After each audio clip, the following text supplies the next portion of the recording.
प्रसाद भट्ट जी, यहाँ पर कंपैरिजन बहुत होता है। आपने इस टाइम पे ये हुआ, हमने ये करा, अगर आप कुछ गलत करेंगे तो हम उससे बढ़कर गलत करेंगे। या कंपटीशन एक छिड़ गया है, कांग्रेस और बीजेपी कौन बेहतर कर सकती है, आपको क्या लगता है?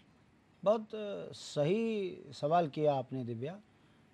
इस राज्य का यही तो दुर्भाग्य है कि हमने ज़्यादा चोरी करी कि तुमने ज़्यादा चोरी करी, तुम ज़्यादा सुविधा भोगी हो कि हम ज़्यादा सुविधा भोगी है। उत्तराखंड के मूल दर्द पे कोई बोलने को तैयार नहीं है राष्ट्रीय पार्टी, और जनता इसके खामियाजा भुगत रही है। इन लोकतंत्र में 76-77 साल के बाद यदि विकास के नाम पे 5 किलो राशन पर वोट अगर कोई मांगेगा तो सोच लीजिए लोकतंत्र किस ओर जा रहा है। सवाल यहाँ इस बात का नहीं है कि उत्तराखंड में दायित्वदारियों को पैसा दिया जा रहा है और उसका विरोध है। हमें खुशी है, आप उन्हें और दुगना दो, पर जब आप कर्मचारियों को नियुक्ति देने से ये कहकर मना करो कि राज्य की स्थिति ठीक नहीं है, डीए देने, जो अक्टूबर में कर्मचारियों को डीए मिल जाना चाहिए था, ठीक है, दिवाली निकल गई, कर्मचारियों का डीए उनका हक है, केंद्र ने रिलीज कर दिया, आप नहीं कर रहे हो, कह रहे हो कि राज्य के पास वित्तीय संकट है। ऐसी स्थिति में क्या एक गार्जियन से सवाल ना किया जाए, जब खाने को घर में नहीं है तो ये काय को घी लेके, कर्जा लेके घी पिया जा रहा है और क्यों अपने लोगों पे बांटा जा रहा है? आप तो सेवा भाव में आए हैं, आप दायित्व दो ना। ये तो चना और पैदल चलने वाली पार्टी है। ये इस पार्टी को कब से हवाई जहाज का शौक लग गया, इस पार्टी को कब से गाड़ियों में घूमने का शौक लग गया? कहने का मतलब है कि हमारा विरोध नहीं है, हम वो तर्क कर रहे हैं कि राज्य के आमदनी के जो संसाधन थे, खनन भार वाले, स्वरोजगार भार वाले, आमदनी हमारी बढ़ नहीं रही।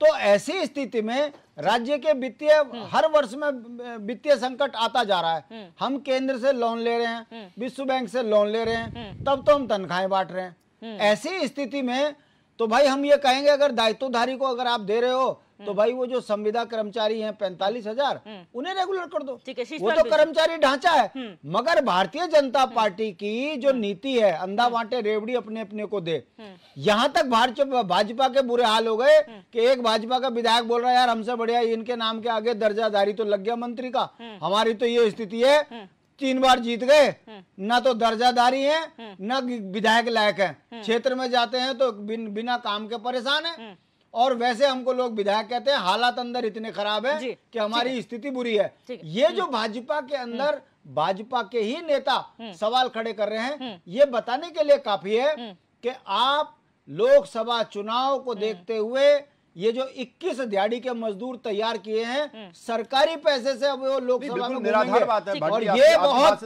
बहुत गलत है। मानसिकता से उत्तराखंड की आर्थिकी का नुकसान है। मैं पूछ रहा हूँ, ये आपने जो 21 दिहाड़ी के मजदूर बनाए हैं, ये लोकसभा के लिए बनाए हैं, और अगर आपको वाकई उत्तराखंड से प्यार है तो आप ये बताइए, आपकी सरकार को 2 साल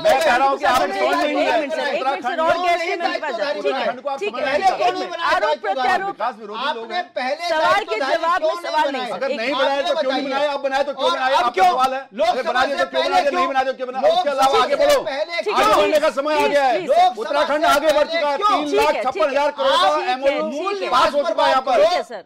ठीक है सर, आप प्लीज शांति प्रसाद भट्ट जी, नवीन प्रसाद भी गेस्ट हैं, मैं उनके पास चले आती हूँ, उत्तराखंड विकास की ओर बढ़ चुका है। शीशपाल सिंह बिष्ट आपके पास हाथ जोड़ के निवेदन है आपसे, शीशपाल सिंह बिष्ट जी, कांग्रेस के साथ समस्या ये है कि जब कांग्रेस से सवाल उठाती है तो उल्टा कांग्रेस पर सवाल उठते हैं। आप लोगों के समय भी लाल बत्तियों का आरोप लगा था, क्या आप लोक सेवक नहीं थे? क्या आपके पार्टी के जो कार्यकर्ता थे, नेता थे, वो लोक सेवक नहीं थे? फिर लाल बत्तियों का क्या शौक रहा कि लाल बत्ती के उस मोह में कई लोगों को लाल बत्तियां बांटी गई, और अब लाल बत्तियां नहीं है, और अगर